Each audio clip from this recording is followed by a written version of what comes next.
Oke, pada kesempatan kali ini kita mau lanjut pembahasan kita mengenai fungsi bernilai vektor dan gerak sepanjang kurva. Oke, jadi nanti di sini kita mau menghitung limit dan turunan fungsi yang bernilai vektor, dan yang kedua adalah menentukan kecepatan dan percepatan dari satu partikel yang bergerak sepanjang kurva yang diketahui persamaan posisinya. Oke, kita coba pahami dulu apa itu fungsi bernilai vektor, gitu kan? Apa itu fungsi bernilai vektor? Nah gini, fungsi bernilai vektor nih kalau misalnya ada satu fungsi f, namanya fungsi f. Fungsi f ini memetakan setiap bilangan real, setiap bilangan real t elemen i, dalam hal ini i berbicara tentang satu interval ke suatu vektor ft, baik itu di R2 ataupun di R3. Maka dengan demikian fungsi ini disebut dengan fungsi bernilai vektor.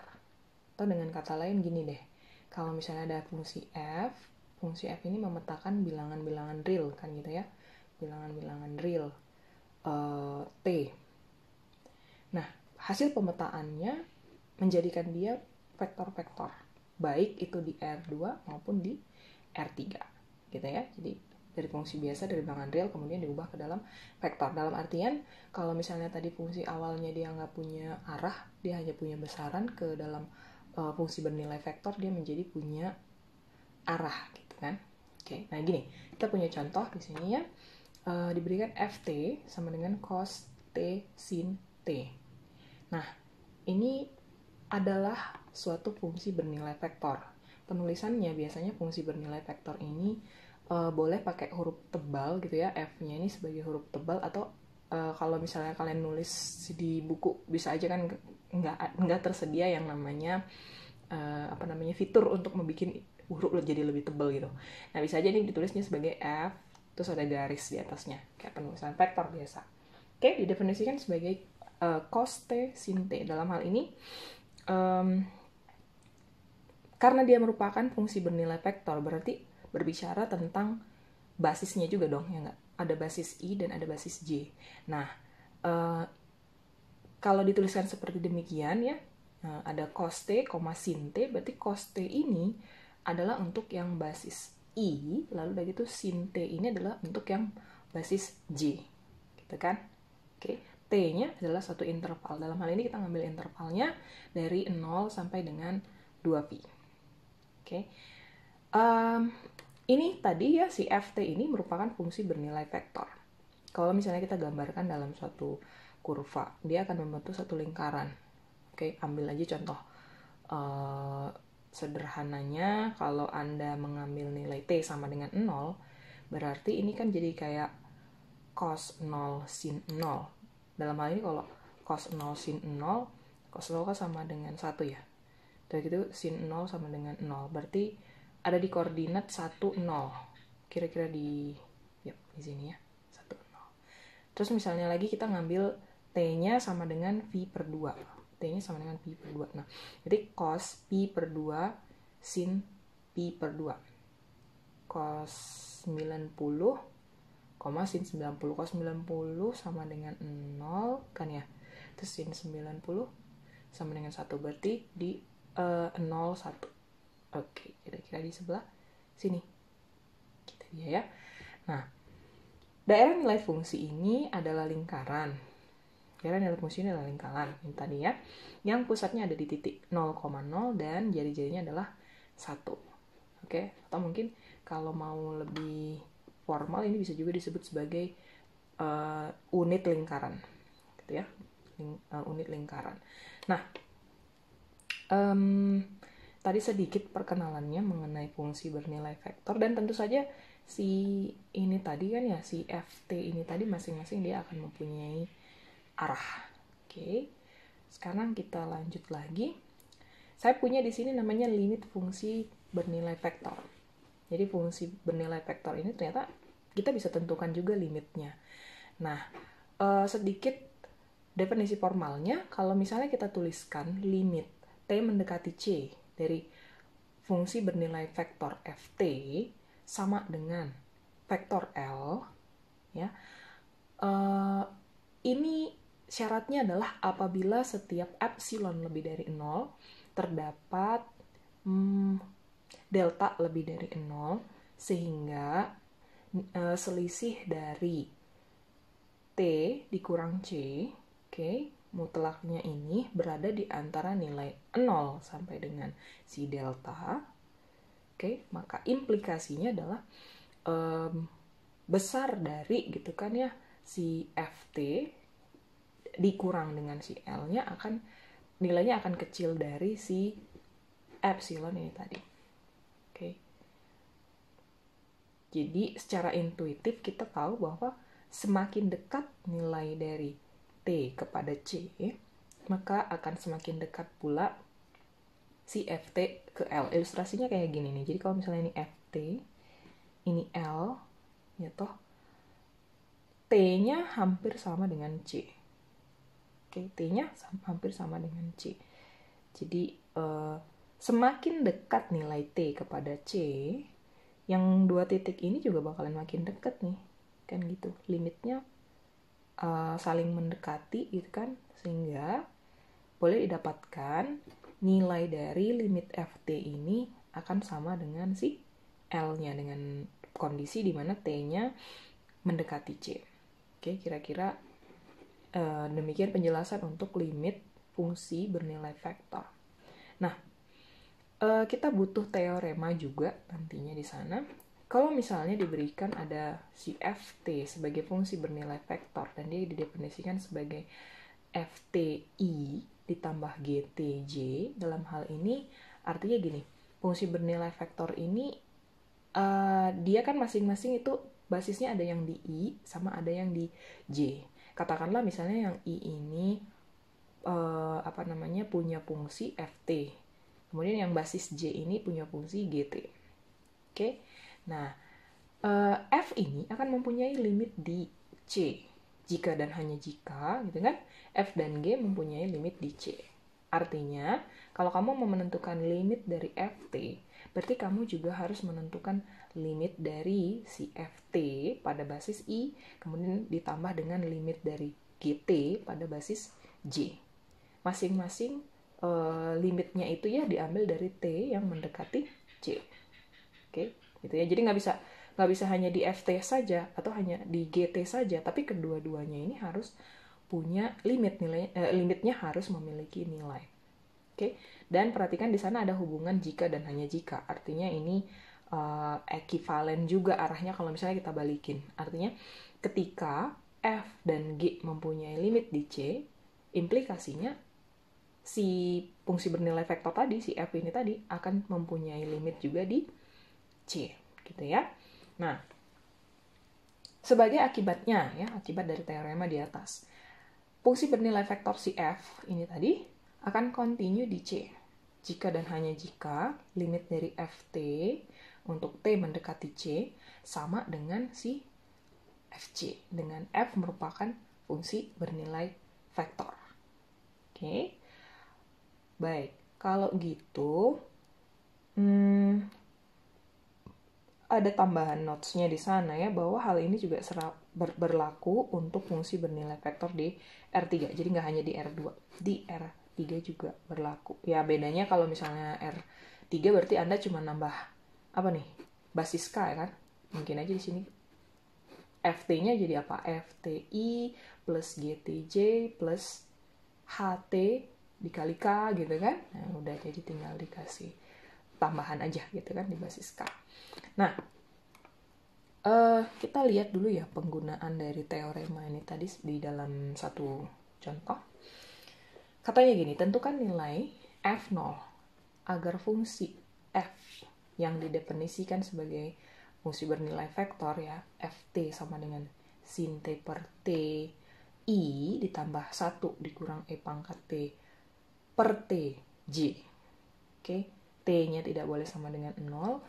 Nah, fungsi ini menjadi fungsi yang continue di setiap titik. Oke, konsep yang akan digunakan merupakan konsep limit, seperti tadi sudah dibahas sebelumnya. Oke,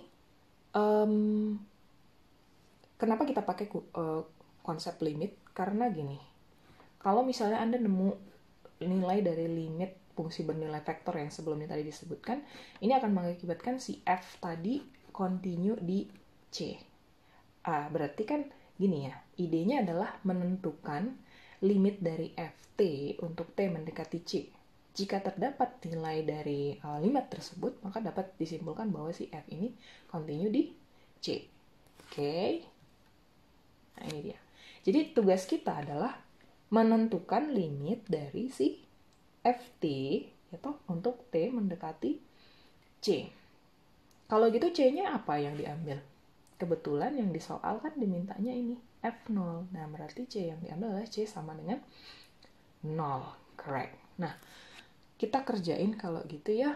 Jadi gini. Tadi kita sudah ketahui bahwa Ft, fungsi bernilai vektornya didefinisikan sebagai sin T per T pada basis I ditambah 1 dikurang E pangkat T per T pada basis J. Untuk T-nya tidak sama dengan 0. Ingat ini saya kasih catatan di sana, Ft ini kita definisikan sebagai Fti plus Gtj. Atau yang ini ya, ini adalah Ft, terus yang satu ini adalah Gt. Oke, saya bikin aja tandanya pakai bintang 1 gitu loh, bintang 2. Tapi boleh kalau misalnya mau ngerjain dia sebagai Ft dan Gt juga, it's okay, nggak apa-apa. Nah, kita selesaiin dulu dong yang bagian bintang 1 ini. Kita selesaikan. Oke, berarti kita menentukan limit dari sin T per T untuk T mendekati 0. Kita tahu bahwa kalau mau menyelesaikan satu limit kan kita boleh pakai rumus L'Hopital ya. Tapi ingat kalau L'Hopital ini hanya bisa digunakan apabila kamu ketemu bentuk 0 per 0 ataupun tak hingga. Di luar dari itu kita nggak bisa bikin. Tapi kita cek dulu, ini bentuknya kemana nih? Sin T per T. T mendekati 0, berarti sin 0 per 0. Jadinya dia 0 per 0. Nah, berarti boleh gunakan konsep L'Hopital. Konsep L'Hopital berarti limit T mendekati 0 ya kan? Yang ini cari turunannya. Turun dari sin T sama dengan cos T. Turun dari T sama dengan 1. Sekarang cek apakah masih berupa bentuk 0 per 0. Oke, kalau misalnya ini ganti dengan 0, T-nya sama dengan 0, berarti cos 0 per 1. Cos 0 sama dengan 1 ya. Oke, bukan lagi bentuk 0 per 0, sehingga didapat ini sebagai 1 per 1. 1 per 1 sama dengan 1. Oke, Ft selesai ya. Yang bintang 1-nya selesai. Sekarang yang Gt gimana? Kita coba lagi cari penyelesaiannya. Jadi tentukan limit T mendekati 0. Kan gitu. 1 kurang E pangkat T dibagi T. Oke. Coba cek ketika T-nya sama dengan 0 apa yang terjadi. Tentu ini jadi 1 dikurang E pangkat 0. E pangkat 0 sama dengan 1. 1 kurang 1 sama dengan 0. Nah, tadi T sama dengan 0, berarti 0 per 0. Nah, ini berarti boleh diselesaikan dengan metode L'Hopital. So, carilah limit dari, itu kan, T mendekati 0. Turunan 1 negatif E pangkat T, dapatnya negatif E pangkat T juga. Turunan dari T, 1. Nggak apa-apa, nggak usah ditulis juga boleh ya. Jadi cukup negatif E pangkat T. Sehingga, oke, E pangkat T, ganti T-nya sama dengan 0, E pangkat 0 sama dengan 1, di depannya ada tanda negatif, minus 1. Oke, dapat nilai limitnya untuk di Ft maupun di Gt. Sekarang kita bisa cari, dapetin kesimpulan bahwa limit dari ya Ft untuk T mendekati 0 ini sama dengan 1 dikali yang basis I-nya, kemudian minus 1 dikali si basis J-nya. So, I dikurang J. Ya kan? Atau gini, kesimpulannya. Fungsi bernilai vektor F0 akan sama dengan I dikurang J. Agar fungsi tersebut continue di setiap titik. Gitu ya? Oke. Nah, selanjutnya adalah berbicara mengenai turunan fungsi bernilai vektor. Turunan fungsi bernilai vektor. Oke, fungsi bernilai vektor kita tuliskan dia sebagai F sama dengan Fg. Boleh juga ya penulisannya seperti ini. turunan F di C itu didefinisikan sebagai f aksen C sama dengan limit T mendekati C dari gitu kan ya Ft dikurang Fc per T dikurang C. Oke. Nah, berdasarkan teorema tentang limit fungsi bernilai vektor, kita dapatkan bahwa kalau misalnya F dan G mempunyai turunan di C, maka fungsi bernilai vektor tadi, si Fc ini tadi akan mempunyai turunan, yaitu F aksen C sama dengan F aksen C pada basis I, kemudian G aksen C pada basis J. Oke. Ini bedain loh ya. Ini F-nya kan F besar gitu kan. Yang ini F-nya kecil gitu. Oke.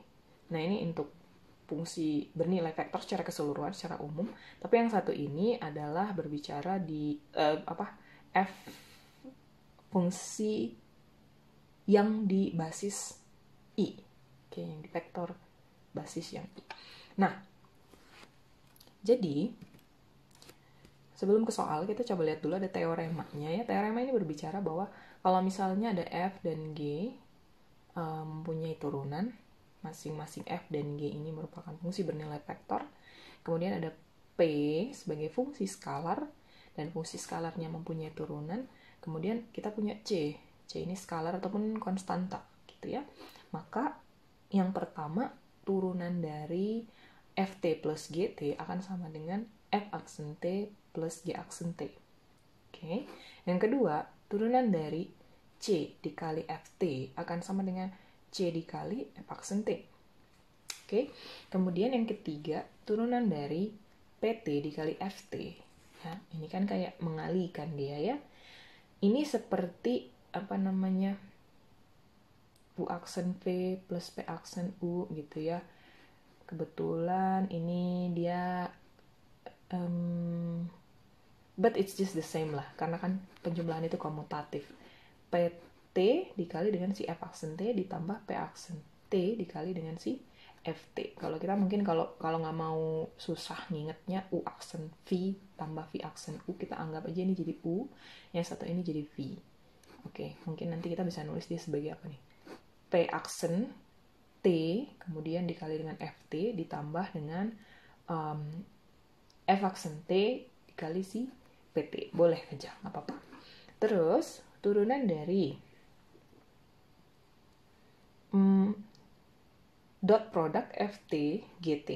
Oke, ini dot product. Ini akan sama dengan F aksen T dot GT kemudian FT dot G aksen T. Oke. Yang satu ini jadinya kayak konsep itu ya, U aksen V, V aksen U jadinya ya. Baiklah.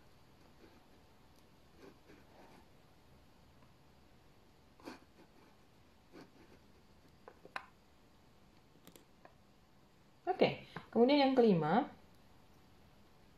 dalam hal ini kita anggap bahwa F ini kita jadiin dia sebagai komposisi fungsi dari PT. Artinya saya substitusi T yang di dalam ini sebagai PT. Kalau tadi di awal saya punya FT. Jadi F PT. Nah, turunan dari FPT ini sama dengan kayak aturan rantai kan gitu. Ini diambil turunannya ya, si P aksen T. Kemudian secara keseluruhan dicari pula turunan dari si FPT. Oke, yang di dalam dicari turunannya, kemudian ambil juga turunan secara keseluruhan dari si FPT. Oke, kalau gitu ada satu teorema lagi yang berkata bahwa kalau misalnya ada F dan G sebagai fungsi bernilai vektor di R3, jika F dan G mempunyai turunan, maka cross product F dengan G tadi dicari turunannya, ini akan sama dengan gitu ya, F aksen T cross GT ditambah FT cross G aksen T. Oke. Kalau misalnya turunan dari si C dikali dengan FT, ini akan sama dengan C dikali F aksen T. Oke. DT menyatakan operasi turunan terhadap T. Oke. Dari tadi kita berbicara tentang turunan juga sih. Oke, ini saya kira dia tadi 1. Tapi ternyata tidak ya. Ada 2 operasi di sana. Yang ini 1, terus udah gitu yang ini lagi 1. Ya.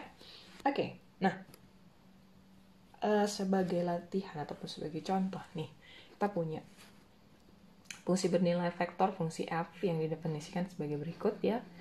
Nah, pertanyaannya adalah, adakah dia mempunyai turunan di 0? Oke, apakah dia mempunyai turunan di 0? Oke, kan tadi kita udah punya teorema nih ya.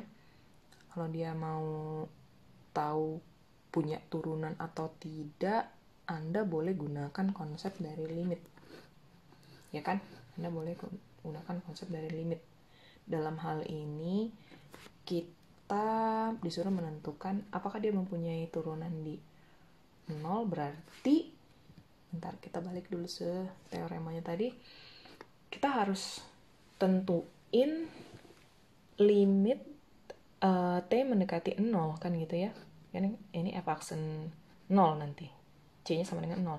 F aksen 0 sama dengan limit T mendekati 0 gitu kan. Nah, sekarang ini yang ditentuin. Oke. Konsepnya demikian. Oke, kira-kira pengerjaannya dia jadi kayak gini. Ya. FT tadi diketahui dia jadi 2 kan gitu. Dia didefinisikan dalam 2 fungsi. Yang pertama adalah apabila T-nya tidak sama dengan 0, dan yang kedua adalah apabila T-nya sama dengan 0. Ketika T tidak sama dengan 0, kita definisikan fungsi ini sebagai sin T per T I plus 1 negatif E pangkat T per T J. Dan ketika dia di T sama dengan 0, kita definisikan sebagai I dikurang J. Oke, kita harus cek dulu masing-masing. Pertama kita cek pada basis I. Kita cek pada basis I. Sehingga artinya kita ngeceknya di F-nya ya. Jadi ini tuh yang F-nya, ini tuh yang G-nya gitu. Sama, ini juga gitu. Ini yang F-nya, ini yang G-nya gitu. Nah, jadi untuk yang F kecil ya, FT ini akan sama dengan kan gitu. Sin T per T untuk T tidak sama dengan 0, dan FT sama dengan 1 untuk T sama dengan 0. $100 question is, apakah F aksen 0 itu ada? Atau dengan kata lain, limit dari T mendekati 0 pada FT kurang F0 per T dikurang 0 itu nanti ada nggak? Gitu. So, kita periksa, kita cek. Ya, tadi kita ada sempat sebutin bahwa kita mau nentuin limit T mendekati 0 dari FT dikurang F0 per T dikurang 0. Kenapa digunakan 0? Oke. Artinya kan kita cari F aksen C-nya loh. C-nya sama dengan 0. Nah, berarti masukkanlah masing-masing fungsinya. Atau FT kita tahu dia sin T per T. F0 kita tahu dia mana kamu tadi? Oke, kita gunakan yang ini dong. Ya enggak. F0 kan. F0 sama dengan 1. So, ini sama dengan 1. Kemudian T dikurang 0 berarti sama dengan T. Rapiin dulu kalau gitu. Sekarang kita punya saya mau hilangin T yang di sini nih. Sin T per T. Saya mau hilangin T-nya, berarti saya harus kali dengan T. Oke, di pembilang saya harus kali T, di penyebut juga saya harus kali T, supaya dia jadi T per T, gitu ya. Sehingga di sini nanti kita punya sin T dikurang T. Oke, udah tahu ya dari mana ceritanya kan. Ini kan nanti T-nya saling membagi gitu ya. Terus yang ini jadinya dikali T gitu loh. Oke, dikali T, 1 dikali dengan T sama dengan T. Penyebut tadi kita udah dikali dengan T, saya sudah sebutin sebelumnya bahwa ini T dikali T, berarti T pangkat 2. Nah, ngerjain limitnya bagaimana? Kita tahu bahwa kalau misalnya dia berupa 0 per 0, Anda boleh selesaikan dengan L'Hopital. Coba kita cek dulu. Sin 0 dikurang 0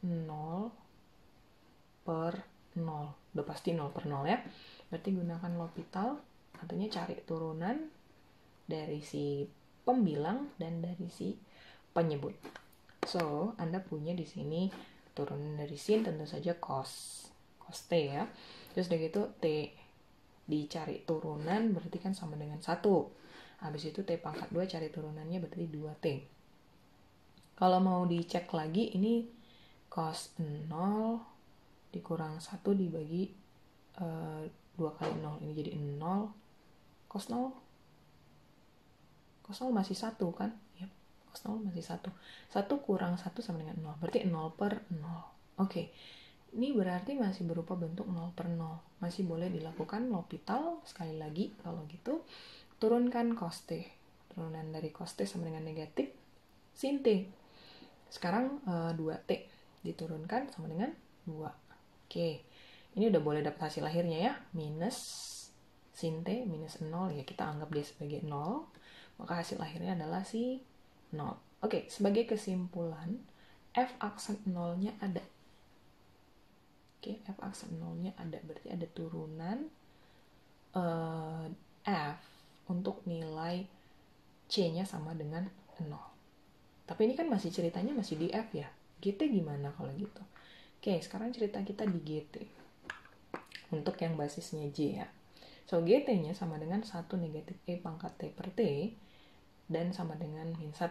Yang satu ini untuk T tidak sama dengan 0. Dan yang satu ini untuk yang T sama dengan 0.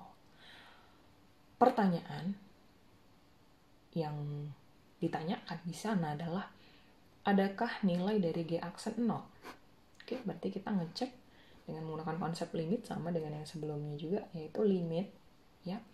T mendekati 0 dari GT dikurang G0 dibagi T dikurang 0. Kenapa? Karena kita ambil nilai C-nya sama dengan 0. Oke, berarti gini. Ini limit T mendekati 0 ya. GT-nya masukkanlah dia 1 dikurang E pangkat T per T. Oke. G0-nya yang mana nih kita ambil? Yang ini kan? Kan untuk T sama dengan 0. Jadi G0 sama dengan minus 1. Minus ketemu minus. Jadi tanda positif kan? Positif 1. Per, oke, T kurang 0 sama dengan T. Oke. Rapiin dulu. Kalau mau dirapiin, kita mau hilangin si per T ini di pembilang. Artinya Anda harus kalikan pembilang dan penyebut dengan T per T ya. Jadi yang sini kali T. Di sini per gitu kan? T. Baik. Apa yang kita punya kalau gitu? Ini hilang T-nya, ini dikali dengan T, berarti 1 negatif E pangkat T ditambah 1 kali T sama dengan T per, kan gitu ya. Si T ini tadi kita kali dengan T, sehingga jadinya dia T pangkat 2. Oke, bentuk ini merupakan bentuk 0 per 0 yang bisa kita kerjain dengan L'Hopital. So, cari turunannya, turunan dari negatif E pangkat T, tentu negatif E pangkat T. 1 diturunkan kan jadi konstan ya. Terus udah gitu yang T-nya kita turunkan, dia sama dengan 1. T pangkat 2 kalau Anda cari turunannya akan sama dengan 2T. Cek lagi, ternyata masih berupa bentuk 0 per 0. Ya, ini jadinya E pangkat 0, 1 min 1 plus 1 kan 0 ya. Terus 2 kali 0 sama dengan 0. Oke, masih boleh lakukan lagi L'Hopital sekali lagi, sehingga cari turunan dari yang fungsi terakhir tadi ada negatif E pangkat T. Oke, 1 kalau diturunkan dia kan konstanta, jadi nggak ada turunannya. Bukan nggak ada sih, sama dengan 0 sih, dan nggak perlu ditulis. Maksud saya seperti itu. Kemudian cari turunan dari 2T, tentu dapatnya 2. Nah, sekarang substitusi T-nya sama dengan 0 nih. Berarti kan dia jadi minus E pangkat 0. 1 minus 1 per 2. Kesimpulan kita bahwa G aksen 0-nya ada. Jadi, secara umum, boleh disimpulkan bahwa fungsi bernilai vektor F0 ini tadi memiliki turunan di 0. Yaitu, ya, F aksen 0-nya sama dengan, untuk F tadi dapatnya 0, untuk G tadi dapatnya min setengah. Ini kalau penulisannya pakai tanda kurung kayak koordinat gitu dia ya. Kalau misalnya mau dituliskan dalam basis-basis vektornya untuk I dia sama dengan 0, nggak perlu ditulis, nggak apa-apa.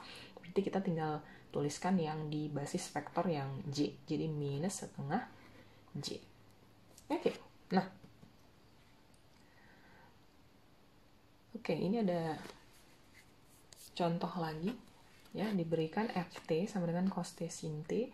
Kemudian diberikan Pt sebagai fungsi skalar yang sama dengan T pangkat 2. Ditanya, turunan dari Pt Ft, kemudian turunan dari Fpt. Dalam hal ini Fpt ini kayak fungsi komposisi ya, komposisi dari si Pt disubstitusikan dengan T dari fungsi Ft. Nah, ini sebenarnya kita kayak ngambil yang teorema-teorema yang 6 biji tadi nih ya. Kita mau pakai yang mana nih kira-kira? Yang ini ya. Ini yang untuk nomor 1.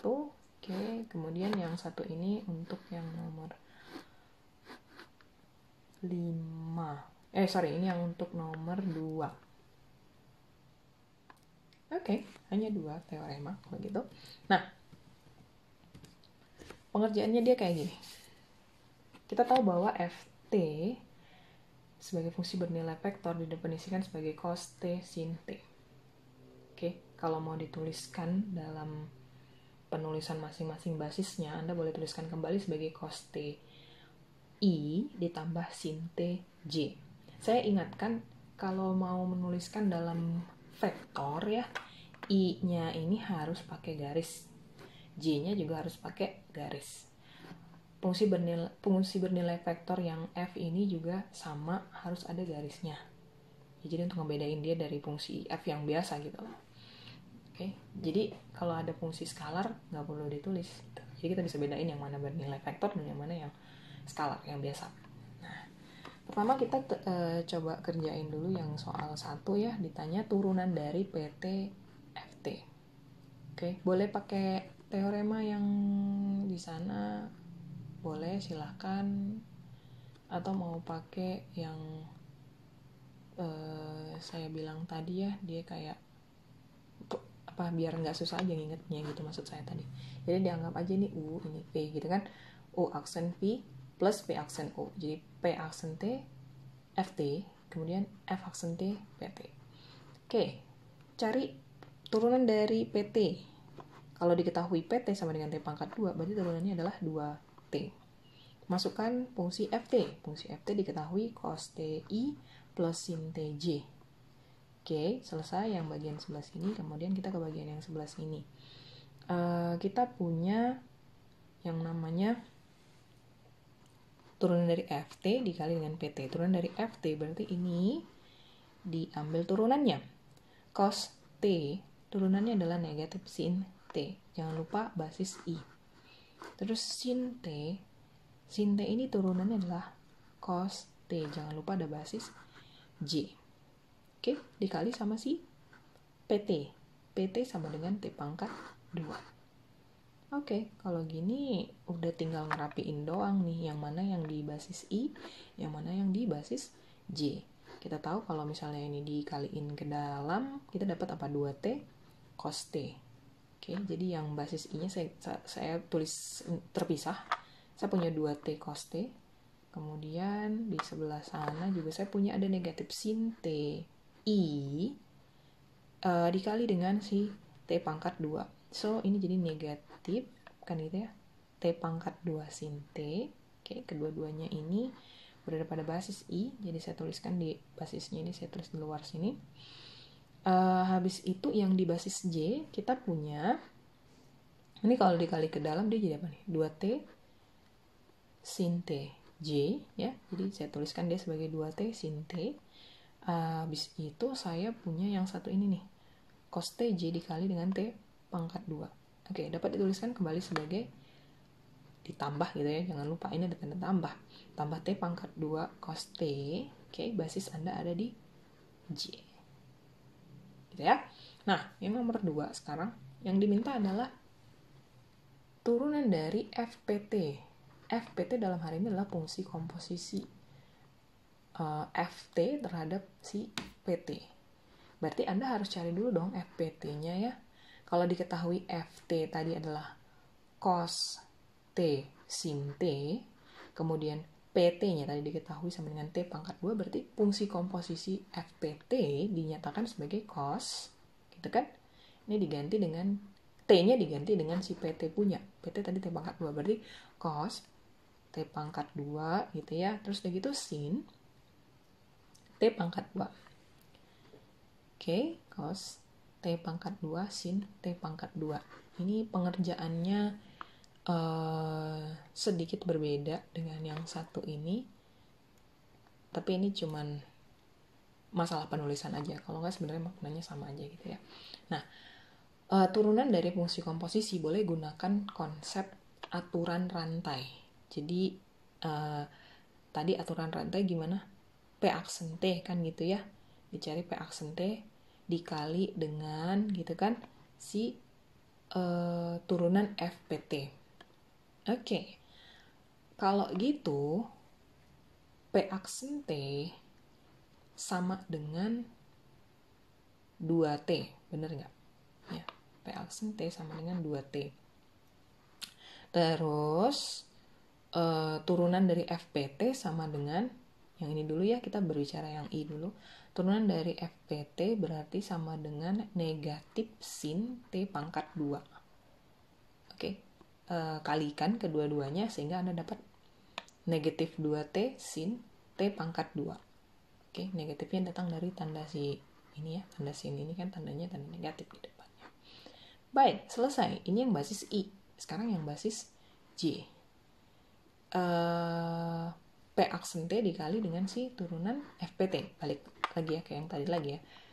Oke, kalau gitu T pangkat 2 turunannya adalah 2T. Oke, kemudian turunan dari yang di dalam ini ya, sin ini diturunkan berarti kan cos ya. Cos T pangkat 2. Atau ini dia dituliskan kembali sebagai 2T cos T pangkat 2. Oke. Karena masing-masing ada 2T, kita boleh tulis di luar ya, kita tuliskan kembali sebagai 2T dikali negatif sin T pangkat 2 cos T pangkat 2. Oke. Itu dia tadi ya penggunaan dari teoremanya. Nah, sekarang yang terakhir ini integral fungsi bernilai vektor. Integral fungsi bernilai vektor boleh didefinisikan sebagai, kebetulan ini berbicara di R2 terlebih dulu ya. Kalau yang ada 2 gitu kan, ada yang dia integral tak tentu, kemudian ada integral tertentu. Bedanya hanya ada di ini ya, batas atas, batas bawah. Tapi kita berbicara konsep yang sama pada integral secara umum sebenarnya. Jadi FT ini ya, karena dia didefinisikan sebagai FTI plus GTJ, berarti boleh kerjain integralnya sebagai pemisahan dari integral FT/dt pada basis I ditambah integral GT/dt pada basis J. Oke, kalau kita berbicara di integral tentu, artinya ada batasnya, tinggal Anda tambahin aja batasnya. Kalau di FT, integral FT dt pada batas A sampai dengan B, jangan lupa ada basis I-nya dikali I, terus ditambah sama si integral GT dt pada batas A sampai dengan B, yang dimana ini berbicara di basis J.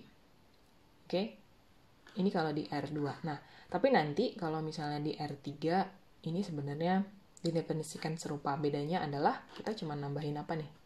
K ya? Oke, kalau misalnya fungsi ini boleh aja bikin integral HT/dt basis K. Sini juga sama ya, plus gitu kan. Integral HT/dt batas A sampai dengan B pada basis K. Oke, hanya nambahin basisnya doang integral ini. Nah, aplikasinya sekarang, aplikasi dari fungsi bernilai vektor. Salah satu aplikasinya yang akan dibicarakan dalam hal ini adalah gerak sepanjang kurva. Ya, gerak sepanjang kurva. Kita awali dengan suatu partikel yang bergerak sepanjang suatu kurva. Bergerak sepanjang suatu kurva di bidang, ya. Yang persamaannya adalah RT sama dengan FTI plus GTJ. T-nya adalah elemen suatu interval. RT ini juga merupakan fungsi bernilai vektor. Oke, kenapa demikian? Nih ya, saya akan selalu tekankan bahwa kalau di buku dia ditulis tebal, tapi kalau misalnya kita tulis tangan biasa, kita boleh tuliskan sebagai kayak R, kemudian ada garis di atasnya, boleh ya? Oke, nah, vektor posisi partikel tersebut ada di FTGT pada saat T. Oke, kita boleh menentukan kecepatan dan percepatan dari partikel tersebut, karena kan partikelnya kan gerak terus ya. Oke, kecepatan dan percepatan. Kecepatannya boleh ditentukan dengan menggunakan rumus VT. VT sendiri merupakan fungsi bernilai vektor. VT sama dengan turunan dari FTI ditambah turunan dari GTJ. Sementara percepatannya adalah AT sama dengan turunan 2 dari FTI ditambah turunan 2 dari GTJ. Oke, ini sebenarnya udah dipelajari di fisika, saya yakin bahwa kalau suatu benda yang diberikan fungsi posisinya gitu ya, fungsi posisinya, Anda boleh tentuin kecepatan benda tersebut dengan turunan dari posisi benda itu. Terus udah gitu percepatan boleh ditentukan dengan turunan dari si kecepatan. Nah, untuk menentukan AT ini boleh juga Anda ambil dari V aksen T. Gitu, V aksen T. Oke, kalau nggak mau nyari turunan kedua dari vektor posisi, it's okay, sama aja nanti hasilnya. Nah, misalnya gini, ada satu partikel ya, partikelnya bergerak nih. Ini partikelnya bergerak sesuai dengan kurva yang merah ini. Oke.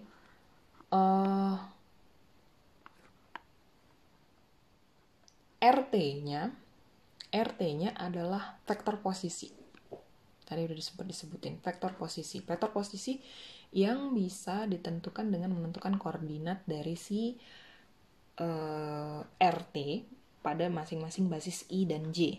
Ya, jadi kayak kalian tahu bahwa menuliskan vektor posisi itu kan kayak ngambil dari titik origin 00 kepada posisi dari si partikel tadi kan. Jadi dia kayak koordinat X dan Y aja sih ini gitu. XI kemudian plus YJ ya. XI plus YJ ada di sini. So ini vektor posisi. Vektor posisi arahnya itu dari titik origin sampai dengan di posisi partikel tersebut, posisi titik tersebut. Bagaimana dengan vektor kecepatan? Vektor kecepatan, nah menarik di sini, vektor kecepatan arahnya akan tegak lurus terhadap si vektor posisi. Oke, vektor kecepatan VT akan tegak lurus terhadap si vektor posisi. Nah, kemudian vektor percepatan nih, vektor percepatan ini juga sama, arahnya akan tegak lurus terhadap si vektor kecepatan. Makanya ini ada tanda merah ke arah sana, ini saling tegak lurus lagi dia, gitu loh. Oke. Nah, apa ya kalau misalnya di fisika ini kayaknya dipelajari sebagai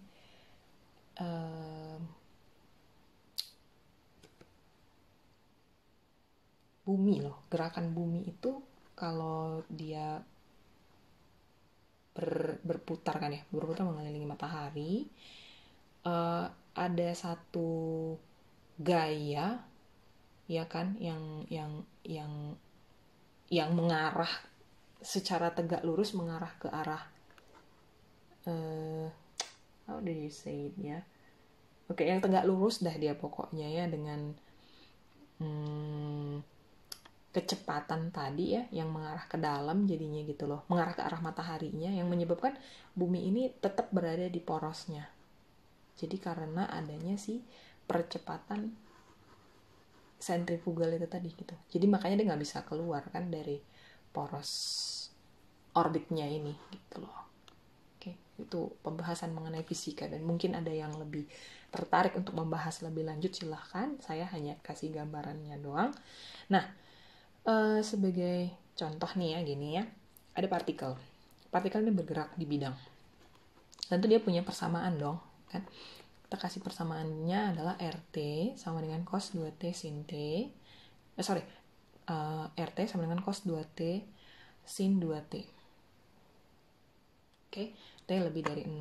T lebih dari 0. Yang ditanya, tentukan vektor kecepatan dan percepatannya. Kemudian yang kedua, periksa bahwa VT, ya, dalam hal ini dia sebagai vektor loh, fungsi bernilai vektor, tegak lurus dengan si RT. Kemudian vektor kecepatan ya, si AT tegak lurus pula dengan si VT. Yang ketiga, buktikan bahwa lajunya ya atau besar dari si VT ini konstan. Oke, kita coba dulu ya. Menentukan vektor kecepatan dan percepatannya terlebih dulu, bagian A. Nah, tadi kita udah tahu bahwa kalau kecepatan kan dia turunan dari RT ya. Oke, berarti cari aja ini turunan RT lah. Cos 2T cari turunannya 2 dikali negatif sin 2T. Tuliskan kembali sebagai negatif 2 sin 2T. Kali ini yang sin 2T. Sin 2T dicari turunannya berarti 2 kasih keluar. Turunan sin adalah cos, berarti 2 dikali dengan cos 2T. Itu untuk yang kecepatan. Percepatan bagaimana? Ya cari lagi sekali lagi turunannya kan gitu kan. Jadi AT sama dengan turunan dari PT. Turunan dari PT, berarti ini cari turunannya lagi dong kan gitu ya. Min 2 sin 2T. 2-nya dikeluarin, min 2 kali 2 sama dengan min 4, terus cari turunan dari sin 2T berarti cos 2T. So, min 4 cos 2T. Nah, yang satu ini ada 2T ya. 2T dikeluarin, dicari turunannya 2 kali 2 sama dengan 4. Terus cos 2T diturunkan berarti kan jadi negatif sin 2T. Tuliskan kembali dia sebagai minus 4 sin 2T. Oke, kebetulan nih min 4 ada min 4 bisa ditulis keluar, jadi min 4 dikali cos 2T sin 2T. Sementara tadi kita tahu bahwa cos 2T sin 2T ini merupakan fungsi RT. Jadi boleh dituliskan kembali sebagai negatif 4 dikali dengan si RT. Oke, itu yang bagian A. Yang B, apa tadi katanya? Periksa bahwa vektor VT dan RT saling tegak lurus. Terus udah gitu AT dan VT saling tegak lurus. Cara memeriksa dua vektor saling tegak lurus adalah dengan memeriksa dot produknya. Oke, cari dot produknya. Cari dot produknya, kalau misalnya dua vektor dot produknya sama dengan 0, maka vektor tersebut saling tegak lurus. Kan gitu kan kemarin kan? Ini dianggap kayak cos theta. Ketika theta sama dengan 0, sama dengan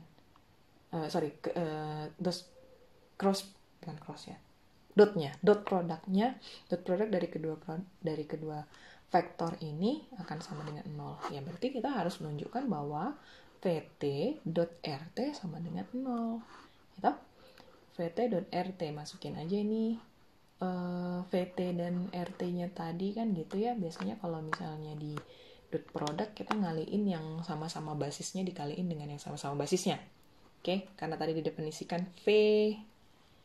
Mana nih V-nya? Yang ini punya min 2 sin 2T 2 cos 2T. Ya. Terus udah gitu RT-nya sama dengan cos 2T sin 2T, berarti gini kan.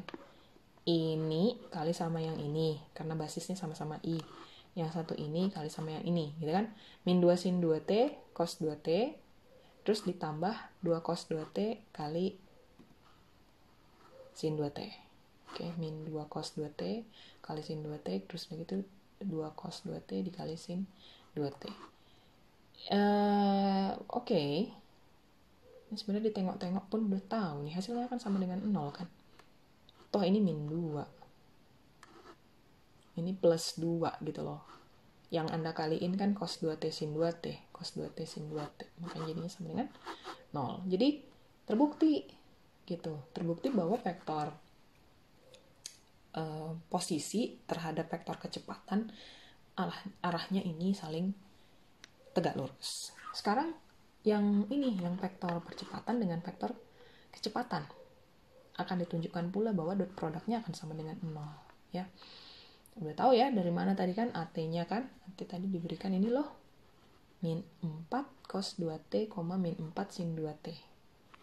Nah, terus dari itu VT-nya yang ini. Min 2 sin 2T, 2 cos 2T. Yang sama-sama basisnya kita kaliin. Min 4 cos 2T kali min 2 sin 2T. Terus dari itu ditambah dengan min 4 sin 2T kali sama si 2 cos 2T. So what do you have is negatif 4, negatif 2 jadi 8. 8 cos 2T sin 2T plus, ya kan? Yang satu ini juga sama nih. Min 4 kali 2, negatif 8. Negatif 8 sin 2T cos 2T. Yang satunya ini positif 8, yang satunya lagi negatif 8. Dijumlahkan kedua-duanya akan sama dengan 0. So, hal ini terbukti ya. Terbukti bahwa vektor percepatan terhadap vektor kecepatan posisinya saling tegak lurus. Nah, sekarang bagian C. Oke, bagian C ini tadi diminta besarnya VT itu konstan nggak sih gitu ya. Kita tahu bahwa kalau mau menentukan besar dari satu vektor itu kan boleh pakai akar dari gitu ya. Si negatif sin 2T pangkat 2, oke, atau ini fungsi pada basis I-nya dipangkatkan 2, terus yang ini juga sama ya, fungsi pada basis J-nya dipangkatkan 2. 2 cos 2T berarti pangkat 2. Berarti ini akan sama dengan, kan gitu, 4 sin pangkat 2, 2T. Yang satu ini jadinya 4 cos pangkat 2, 2T. 4 yang boleh dikaliin keluar, boleh ditulis di luar, terus Anda punya sin pangkat 2, 2T, cos pangkat 2, 2T. Oke, karena sama-sama 2T, oke, kedua-duanya ini kita anggap sebagai identitas dari trigonometri yang menghasilkan sama dengan 1 kan nilainya ya. Jadi di sini 4 dikali 1. 4 kali 1 sama dengan 4, akar dari 4 sama dengan 2. Yang mana ini berarti ini adalah nilai yang konstan. Oke, nilai yang konstan. Baik, sekarang ada satu soal lagi. Kalau diketahui sebuah partikel bergerak di bidang ataupun di ruang dengan RT menyatakan vektor posisinya pada saat T, kita diminta membuktikan bahwa mutlak dari RT ini konstan jika dan hanya jika RT dot raksen T sama dengan 0. Oke. RT dot raksen T sama dengan 0. Nah, penyelesaiannya kayak gini lah ya, kita nggak akan banyak-banyak bikin penyelesaian di sana. Ini misalkan ada VT ini tadi sebagai turunan dari vektor posisi. Kecepatan merupakan turunan dari vektor posisi. Sedangkan besarnya RT pangkat 2 itu sama dengan RT yang diminta tadi dot produknya. Oke. Ini dot juga lah ini ya. RT dot RT. So, turunan dari ya RT pangkat 2 ini akan sama dengan apa? Ini kayak pakai teorema yang nomor 5 tadi nih. Oke. Ya. Jadi ambil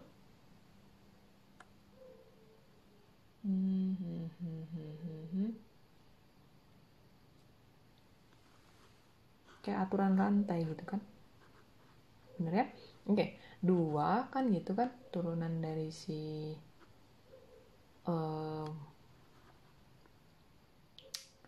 apa ya, jadi ngeblank tiba-tiba. Oke, 2 Kan gitu kan, turunan dari si RT pangkat 2 kan ambil 2 dong ya. 2 dikali si RT. Udah gitu yang di dalam ini ambil turunannya juga, berarti R aksen T. Oke. Yang diminta ya di soal, kita harus tunjukkan mutlak RT adalah konstan apabila RT dot R aksen T sama dengan 0. Oke, implikasi dari RT dot R aksen T sama dengan 0, ya tentu saja turunannya ini akan sama dengan 0 kan gitu ya. Turunannya akan sama dengan 0. Yang mengakibatkan RT RT akan bernilai konstan jika dan hanya jika RT dot R aksen T sama dengan 0. Turunannya sama dengan 0. Anda bisa bayangkan nggak kalau misalnya turunannya sama dengan 0? Yang berarti bahwa kecepatannya sama dengan 0. Yang berarti bahwa konstan, kan gitu. Posisinya tidak berubah. Posisinya tidak berubah. Dikarenakan apa? Dikarenakan tadi kan di soal dibilang ini loh. Si RT dot R aksen T sama dengan 0. Turunannya sama dengan 0. Berarti tidak ada perubahan posisi. Berarti partikel itu tidak bergerak, atau dengan kata lain faktor posisinya konstan gitu. Dia tetap di titik yang sama. Dia tidak berubah. Gitu ya. Baiklah, kayaknya ini aja yang terakhir. The last slide. Coba lihat, nggak ada lagi ya, habis ya. Kalau begitu ini dulu lah ya untuk yang 11.5. Kita akan lanjutkan lagi di pertemuan selanjutnya. Kalau gitu kita bertemu lagi lah di pertemuan selanjutnya. Terima kasih atas perhatiannya.